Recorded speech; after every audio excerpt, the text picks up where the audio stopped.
네, 안녕하세요. 치약처 유튜브 구독자 여러분, 여러분의 단골 약사 김정은 약사입니다.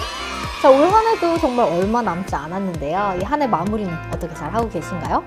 연말이 다가오면서 건강검진을 서둘러 받으시려는 분들 많으실 텐데요.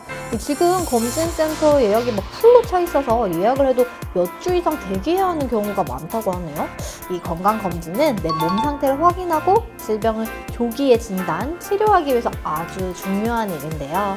아직 받지 않으신 분들, 또 내년에 검진을 준비 중이신 분들을 위해서 오늘은 검진 시 복용에 주의해야 하는 약에 대해 알아보도록 할게요. 자, 약국이 즐거워지는 시간, 오늘도 유익한 정보 많이 담았으니까요. 끝까지 함께 해주세요.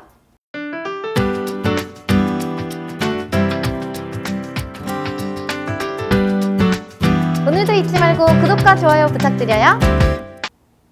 자, 먼저 건강검진 전 8시간 공복을 유지해야 하는 거 다들 아시죠? 자, 이는 좀 더 정확한 검진을 위해서 반드시 지켜야 한답니다. 자, 그리고 이 검진 2, 3일 전부터요, 이 음주와 기름진 음식은 피하는 게 좋고요. 이 복용 중인 약이 있다면 이 검진 때 복용을 해도 되는지 주치의와 미리 상의가 필요합니다. 자, 우선 당뇨약, 아스피린과 같은 항혈전제를 복용하고 계시는 분들이라면요, 이 약물 복용 중단이 필요한 경우가 있으니까요, 이 검진 일정을 너무 성급하게 잡지 않는 것이 좋겠습니다. 그럼 당뇨약을 한번 살펴볼게요. 자, 이 당뇨약은 높은 혈당을 떨어뜨리기 위해서 복용하는 약인데요. 우리가 일반적으로 건강검진을 위해서는 일정 시간 금식이 필요하죠. 그래서 이런 경우에는 인슐린을 포함한 당뇨약을 평소와 같이 복용하게 되면 저혈당의 위험이 커지게 됩니다. 자, 이 저혈당이 심한 경우에는 의식을 잃거나 그 과정에서 낙상사고 등이 발생할 수 있기 때문에 주의가 필요하죠. 따라서 이 당뇨약은 금식과 함께 약의 복용도 중단하는 것이 좋습니다. 특히 이 혈관 조영술과 같이 CT 촬영과 같은 조영제를 이용한 검사가 예정되어 있으신 분들이라면 반드시 이 복용하는 약 중에 메트포르민 성분의 당뇨약을 복용 중이지는 않는지 확인이 필요합니다.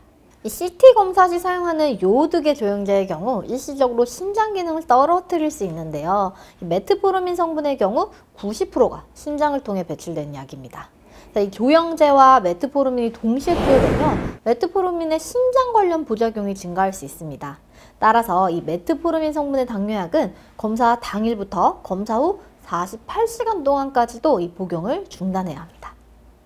다음은 아스피린, 와파린과 같은 항응고제를 한번 얘기해 보겠습니다. 자, 이 아스피린, 와파린, 플라빅스, 프레탈, 그리고 최근에는 노악이라고 불리는 자렐토, 릭시아나, 엘리키스, 프라닥사 등등등 이 항응고제나 항혈전제는요, 내시경을 하는 경우 중단이 필요할 수 있는데요. 말씀드린 것처럼 항응고제, 항혈전제에 해당하는 약들이 성분도 이름도 굉장히 다양합니다. 그래서 꼭 단골 약국에 가셔서 내가 복용하는 약 중에 해당 약제가 있는지 꼭 한번 확인을 받아보세요. 이 항응고제와 항혈전제는 보통 심근경색이나 뇌졸중, 정맥혈전증 등의 질환이 있는 분들에서 이 혈전 생성을 막기 위해 복용하는 약이죠. 이런 항응고제는 피를 묽게 해서 혈액이 잘 굳지 않게 하는 역할을 하는데요. 내시경 검사 시에는 내시경을 보면서 이 조직 검사를 하거나 용종을 떼어내야 하는 경우가 생길 수 있잖아요. 그런데 이때 이 항응고제를 복용하고 있다면 출혈이 쉽게 멈추지 않아서 문제가 발생할 수도 있기 때문에 이 항응고제 복용 중단이 필요할 수 있습니다.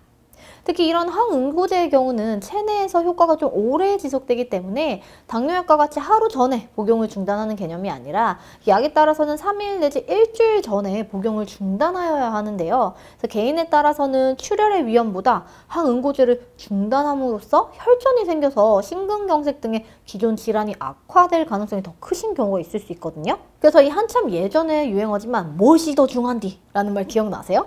이 항응고제는 건강검진 시 출혈의 위험성과 복용 중단 시 혈전 생성의 가능성의 무게를 반드시 따져보고 복용 여부를 결정해야 되기 때문에 나의 질환 상태를 잘 알고 계신 그 약을 처방해 주신 주치의 선생님과 상담을 통해서 이 중단 여부를 결정하시는 것이 좋습니다. 자, 그리고 이 한약의 경우도 일반적으로 검진 전 일주일 전부터는 복용하지 않는 것을 권장드리는데요. 이 역시도 해당 약을 처방해준 한의사 선생님과 상담을 통해서 결정하시면 되겠습니다.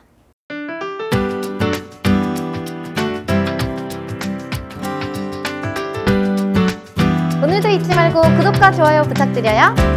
네, 앞서 말씀드린 것처럼 중단해야 하는 약도 있지만요, 오히려 더 신경 써서 챙겨 먹어야 하는 약들도 있습니다. 이 혈압약, 그리고 부정맥과 같은 심장질환과 관련된 약제, 또 천식약과 항경련제는요, 이 안정적인 검진을 위해서 복용을 유지하시는 것이 좋습니다. 일반적으로는 검진 당일 새벽 5시경에 이 최소량의 물과 함께 복용하도록 안내되어지는데요. 검진 스케줄에 따라서는 시간이 변경될 수 있으니까 구체적인 시간은 이 예약된 검진센터에 한 번 더 확인해 보시면 좋겠죠. 자, 건강을 챙기기 위해서 하는 검진인 만큼 안전한 건강검진을 위해서 꼼꼼하게 한 번 더 체크해 보세요. 그 과정에서 도움이 필요하시다면 언제든지 단골 약사님을 찾아주시고요. 자, 오늘의 약질시, 연말연시에 많이 언급되는 검진 이야기에 대해서 나눠보았는데요.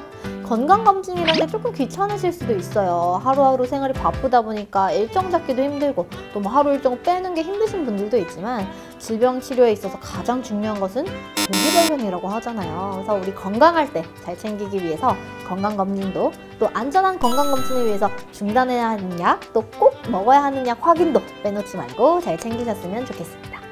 자, 저희 약질시도 여러분의 건강에 도움이 되는 정보 계속 안내해 드릴게요. 그럼 오늘의 약질시는 여기까지.